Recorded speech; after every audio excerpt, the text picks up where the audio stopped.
പെരിന്തൽമണ്ണയിലേക്ക് പോവുകയാണ്. പെരിന്തൽമണ്ണ VP മുഹമ്മദ് ഹനീഫയെ മത്സരിച്ചൊരു രാഷ്ട്രീയ പോരാട്ടമാക്കി LDF മാറ്റിയിരിക്കുന്നു. നജീബ് കാന്തപുരമാണ് UDFന്റെ സ്ഥാനാർത്ഥി. Sitting MLA advocate KP Baburaj NDAയുടെ സ്ഥാനാർത്ഥിയായും മത്സരിക്കുന്നു. കഴിഞ്ഞ നിയമസഭാ തെരഞ്ഞെടുപ്പിൽ ഏറ്റവും ചെറിയ ഭൂരിപക്ഷത്തിന് 38 വോട്ടിന് മാത്രം ജയിച്ച നജീബ് കാന്തപുരം ആണ് ഇത്തവണത്തെ അവിടുത്തെ സിറ്റിംഗ് MLA-ക്കെതിരെ VP മുഹമ്മദ് ഹനീഫയാണ് LDF മത്സരിപ്പിക്കുന്നത്. പാർട്ടി കേഡറാണ്. ഒരുപക്ഷെ കഴിഞ്ഞ തവണ ആയിരുന്നെങ്കിൽ എന്ന ചിന്ത ഇപ്പോൾ പല ആളുകൾക്കും ഉണ്ട്. പക്ഷേ നജീബ് കാന്തപുരം ഞാൻ മനസ്സിലാക്കുന്നതനുസരിച്ച്, ഞാൻ സ്കോറിലേക്ക് പോകുന്നതിന് മുമ്പ്, നജീബ് കാന്തപുരം ഒരു പൊളിറ്റിക്കലി ലെഫ്റ്റിനും കൂടി ഗുണകരമാവുന്ന ഒരു മണ്ഡലത്തിൽ പക്ഷേ കളം പിടിച്ചു കഴിഞ്ഞു എന്നൊരു സാഹചര്യം ഉണ്ടോ എന്നൊരു സംശയം എനിക്കുണ്ട്. അത് റിസൾട്ടിൽ എങ്ങനെ പ്രതിഫലിക്കും നോക്കാം. വരട്ടെ, പ്രൊജക്ഷൻ വരട്ടെ. എന്താണ് കോർ പറയുന്നത്? വലിയ മുൻതൂക്കം നജീബ് കാന്തപുരത്തിന് 12.02% ലീഡാണ് അഭിപ്രായ സർവേ ഫലത്തിൽ പുറത്തു വരുന്നത്. LDFന് മറ്റു മലപ്പുറം ജില്ലയിലെ മണ്ഡലങ്ങളിൽ നിന്ന് വ്യത്യസ്തമായി രാഷ്ട്രീയമായ അടിത്തറയുള്ള ഒരു മണ്ഡലമാണ്. അവിടെ 12% ലീഡ് മുസ്ലിം ലീഗിനുണ്ട്.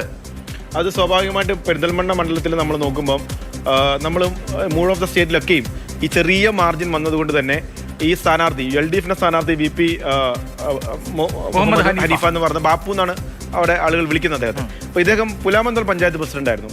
സ്വാഭാവികമായിട്ടും ഈ മണ്ഡലത്തിന്റെ റിസൾട്ട് ഏലംകുളം, പുലാമന്തോൾ, പെരിന്തൽമണ്ണ മുനിസിപ്പാലിറ്റികളുടെ വോട്ടിന്റെ ലീഡ് കൊണ്ടാണ് ഈ LDFന്റെ UDF അടുത്തടുത്ത് ഒരു മത്സരത്തിലേക്ക് എത്തുന്നത്, ക്ലോസ് ആയിട്ട് വരുന്നത്. സ്വാഭാവികമായിട്ടും ഈ പുലാമന്തോൾ, ഏലംകുളം പഞ്ചായത്തിൽ നമ്മുടെ സാമ്പിൾ നമ്മൾ നിർബന്ധമായി ഉൾപ്പെടുത്തിയിരുന്നു. ഇവിടെ ഒരു വലിയ മുൻതൂക്കം LDF ഉണ്ടാക്കാൻ പറ്റില്ല. പക്ഷേ മലപ്പുറത്തൊട്ടാകെ ഒരു UDF അനുകൂല ട്രെൻഡ് ലോക്കൽ ബോർഡ് തൊട്ടുണ്ട്.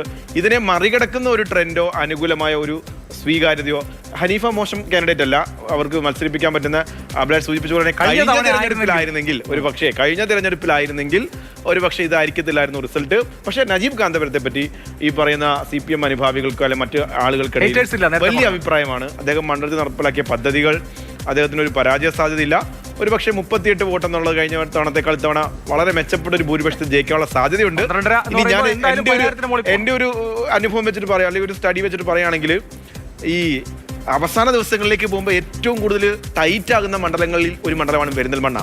അതായത് കൂടുതൽ ആളുകൾക്ക് വികാരം ഉയരുകയും ലെഫ്റ്റായി കൂടുതൽ ആളുകൾ പൊളിറ്റിയുടെ സാധ്യതകൾ പരിശോധിക്കുകയും ചെയ്യുന്നപ്പം ഒരുപക്ഷെ പെരിന്തൽമണ്ണയിൽ ഭൂരിപക്ഷത്തിന് ഒരു ഏറ്റക്കുറിച്ചിൽ ഉണ്ടാവാമെങ്കിൽ പോലും നജീബ് കാന്തപുരത്തിന് വിജയ സാധ്യത തന്നെയാണ്.